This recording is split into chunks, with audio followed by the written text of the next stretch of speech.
It's a beautiful day today and we're reading about some more Karens. I'm on the Entitled Parent subreddit today and I searched the word Karen, and unsurprisingly there's a lot of stories on here about Karens, and yeah, we're gonna read them today. As always, if you guys enjoyed today's episode, make sure you like and subscribe, and let's get into it. Enjoy, guys.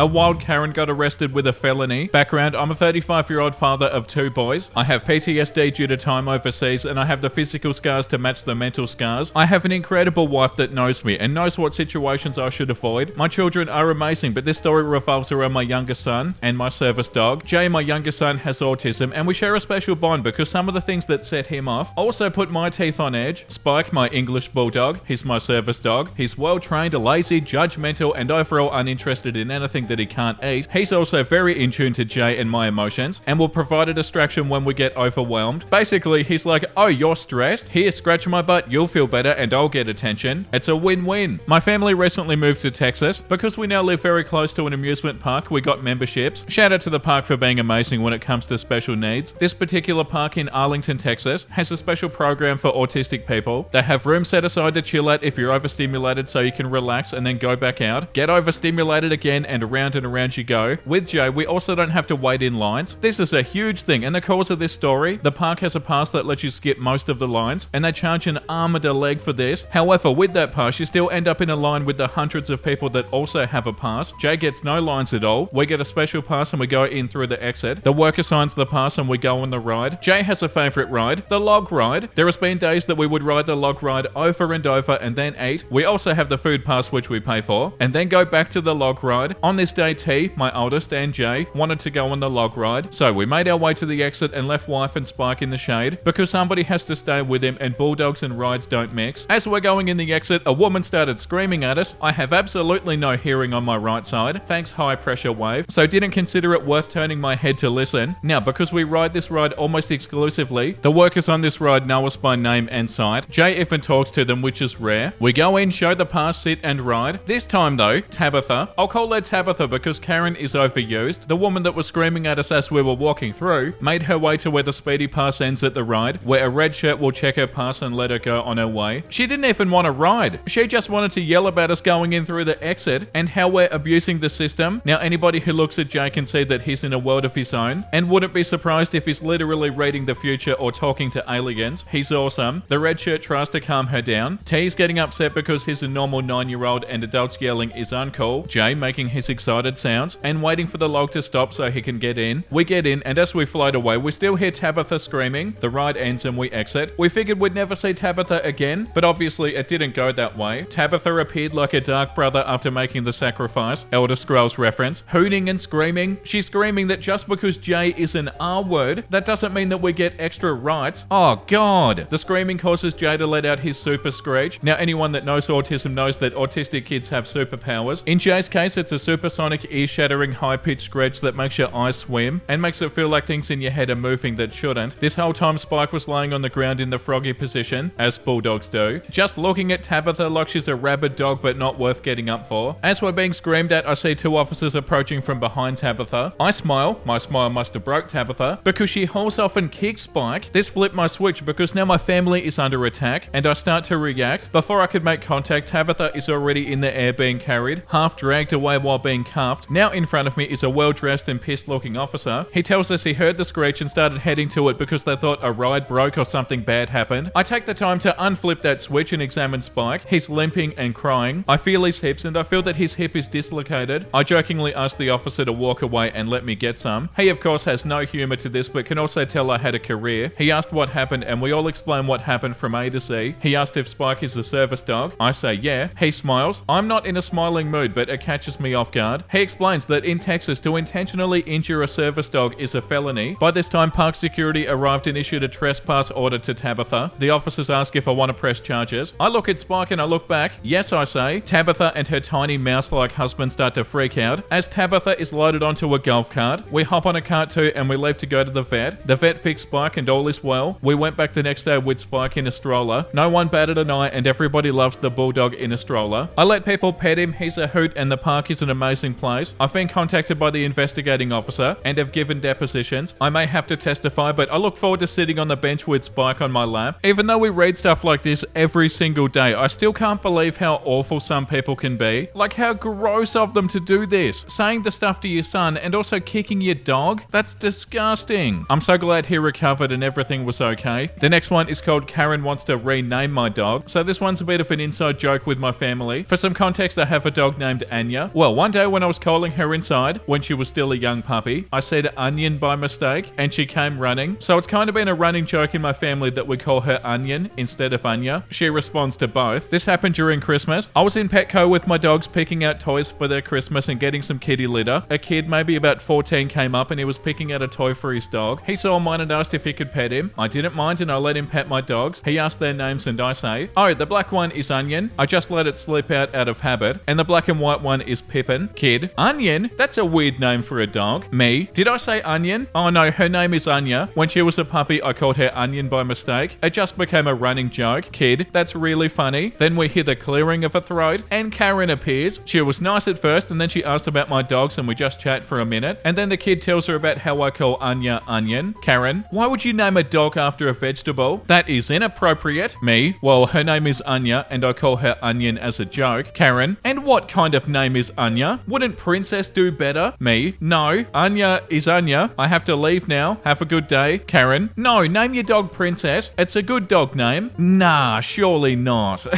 Me, well, if you really want to do this, her real name is Anastasia, which means brought back to life. She was found in such a state that you would have thought she was dead. I thought the name to be more than appropriate, so if you excuse me, I turned back and Karen continued to whine about how Princess was such a good name for my dog and how she deserves her more than I do because I named her a horrible Russian name. I paid for my things and I left. Dogs were not harmed in the making of this post. Edit, I wanted to say that I did Anya because I was obsessed with Anya from Buffy. Yeah, I don't understand why somebody would say this.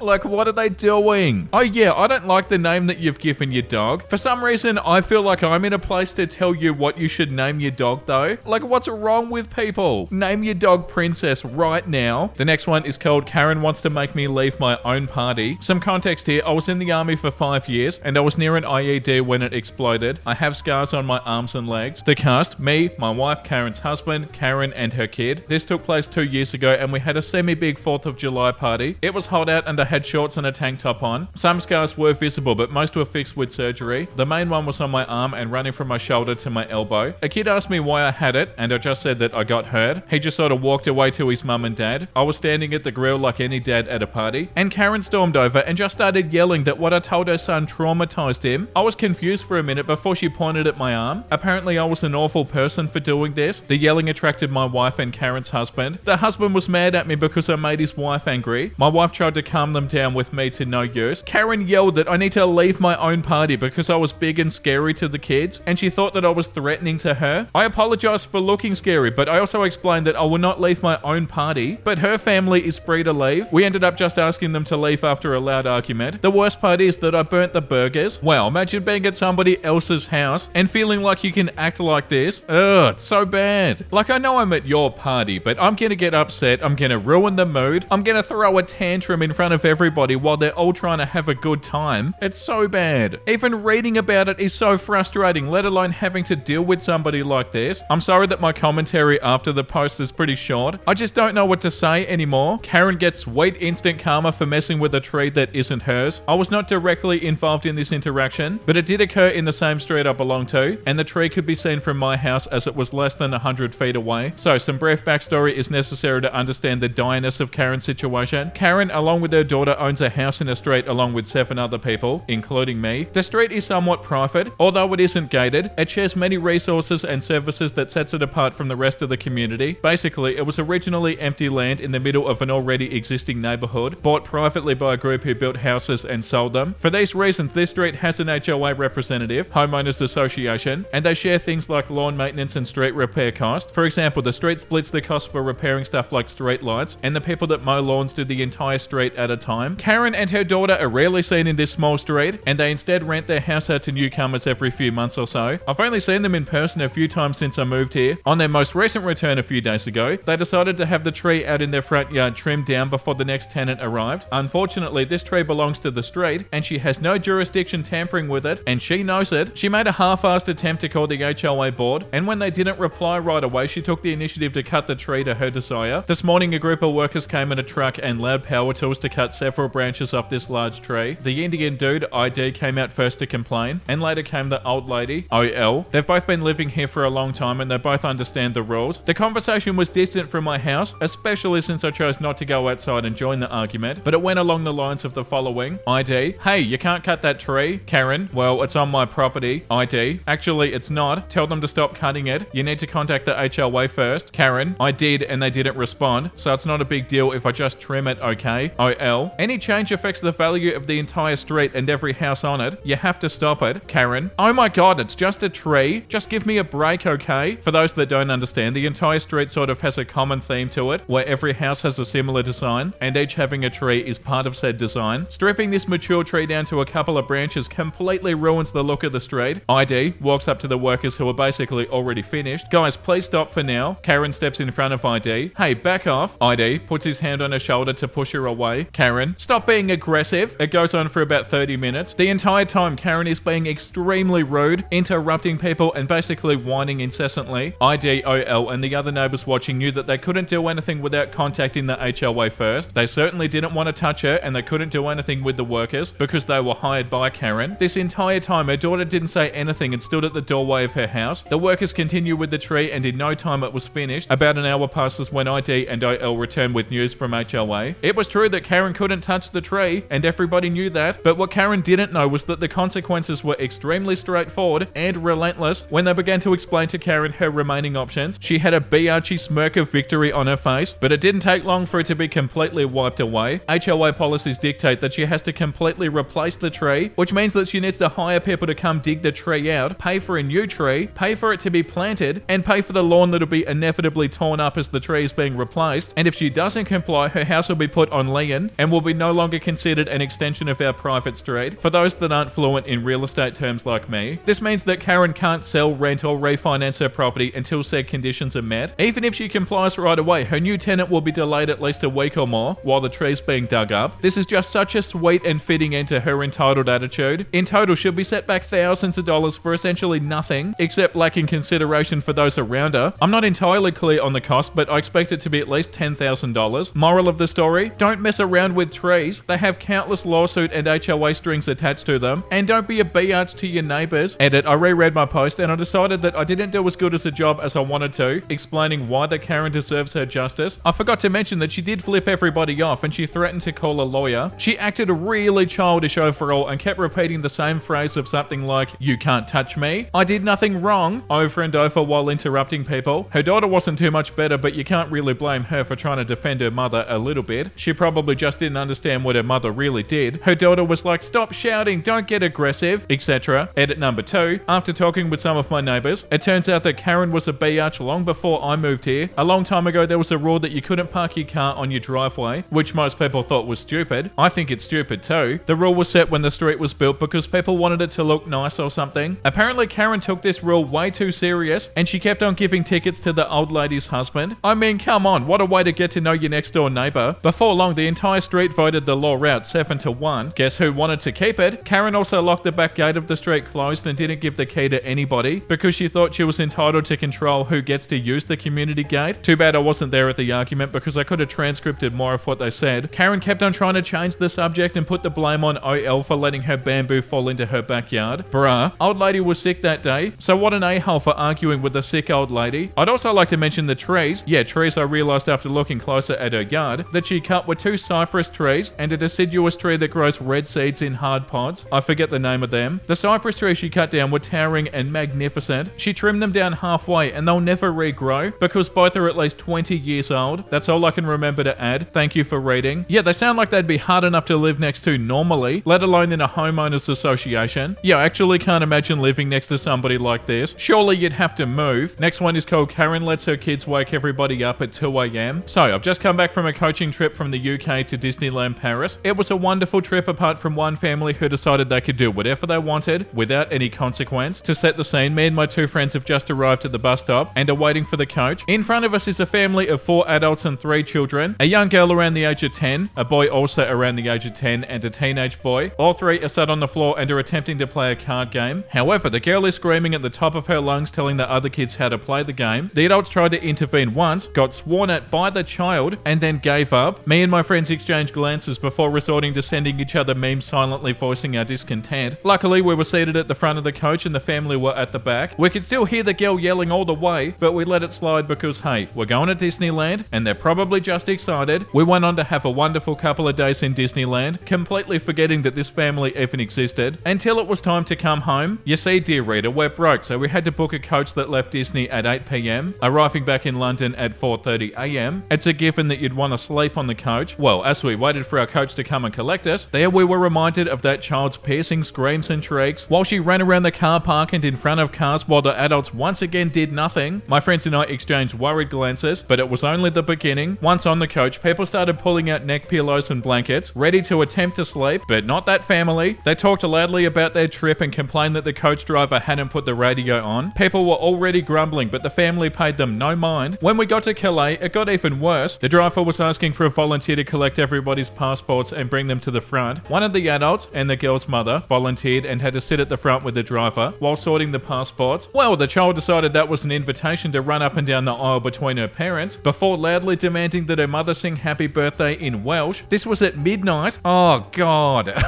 After border control had checked our passports, the mother decided to hand some of them to her children, but that wasn't good enough for the little girl, who kept on screaming at her mother to give her more. Apparently no was not a word that she could understand, and she simply kept on screaming. Even when people stated they were not comfortable with children handling their passports, the kids still got to hand them out. And then we finally boarded the ferry at 1:35 a.m, ready for a quiet crossing. We were wrong. Initially, my friends and I had sat in an area with a kids' play area. We quickly realized and relocated to a quieter area of the ship so we could try and grab some sleep. People around us were sprawled out on benches with blankets over their heads, and mothers had sleeping children in their laps. We found a quiet corner and we started to doze off. Then we heard it, that same piercing shrieking, all from that girl. They were running up and down the length of the ship, shouting and shrieking as they want. People were being startled awake every single time they went by. Other kids were beginning to cry because they were tired. The teenage boy was winding up the younger two, making them shout even more. The adults of the group were absolutely nowhere to be seen. Eventually I snapped. After a particular piercing shriek, I yelled, "Quiet please, it's 2 o'clock in the morning and people are trying to sleep." Several other murmurs of agreement surrounded me. They went silent, looked at me and then ran off. I knew what was coming. We all knew. In marched one of the adults, not the mother, just another one of the adults. "What did you say to the kids?" she demanded, loudly of course. I said, "Quiet please, there are people trying to sleep." I gestured to the people groggily emerging from their blankets to see what the commotion was. "If you've got a problem, speak to an adult. Don't shout at kids." "Well, where were you?" "Down there," she points. "They were at the opposite end of the ship, so why weren't you with them?" "They're hyper. Kids are gonna be hyper." Oh God. Oh, people can be so annoying. Again, it's 2 o'clock in the morning and people are trying to sleep. Well, you should have come and talked to us. How was I supposed to know where you'd be? Oh, whatever, just don't shout at kids. Oh my God, take a hike. And then they left. Was it the end? Oh no, they continued their shrieking and running. When we attempted to find the adults as they had requested, they'd moved and they were nowhere to be found. Again, the girl also tried to stare me out a couple of times. I think she was trying to intimidate me, which is laughable. Eventually, the ferry trip came to an end and I waited until the last possible second to get back on the coach so that they wouldn't have to walk past me. I was thanked several times by fellow ferry passengers in both French and English for my attempts to shut those kids the hell up. I do wonder how much of a problem it'd be if I woke their kids up at 2 a.m. Yeah, that's right, OP. They'd absolutely lose their mind if you did that to them. But oh, kids are kids, they're gonna be hyper, is what they say to you when they're doing it. Oh, that's infuriating. I can't believe people are like this, and for them to get upset at you because they weren't looking after their own kids. Yeah, that's definitely enough for today. I hope you guys had a wonderful time today. We need to read something wholesome though. The 5 love languages, words of affirmation. This is a good burrito. Acts of service. I made you a burrito. Receiving gifts. Here's a burrito. Quality time. Let's go get some burritos together. Physical touch. Arms around a person wrapped in a warm hug. Like a burrito. Oh, that makes so much sense. So burritos are love. It's all coming together. Like a burrito. I feel lousy. I'll get you a cup of tea. Try this. And they knock it off. Hey, I do feel better. Yeah, works every time. Oh, that's so cute. That was by Jim Benton. That's so adorable. And so's the art style. And yeah, cats do definitely like to knock stuff off. I don't know why, but they love it. Come in, I'm waiting. Not enough space. Ah, finally. Cozy. Oh, that's also so cute. And another one by that doodle guy. They're always adorable. In some ways, Guys, the mind is much like a garden. It needs your care, attention, and effort. Left to its own devices, it'll soon become overrun with weeds. And where there are too many weeds, flowers can't grow. Wow, that's so true. Also, I was in Kmart the other day, and there was a hardcover book of this, of Big Panda and Tiny Dragon. So yeah, if you guys go to Kmart anytime soon, definitely check that out. But yeah, that's so cute and also so true, and a beautiful place to leave today's episode. Thank you for watching, everybody. I hope you had a wonderful time. And if you did, and you want to see more videos like this, make sure you like and subscribe. And the comment of the day today goes to Bad Cosplay Life. I got a new puppy today, and his name is Vincey. He's currently watching with me, seems to love the content. What an absolute honor. Thank you so much. The fact that you named a puppy after me, that's so hard to wrap my head around, but it's so beautiful, and it's an honor, and I really appreciate it. It made my whole day when I read that comment today. And yeah, thank you again, and say hi to your puppy for me. Okay, I'm out of here. Make sure you look after yourself, and make sure you have a beautiful, amazing rest of your day. And you know what I'm about to say, because I say it every single day. Bye!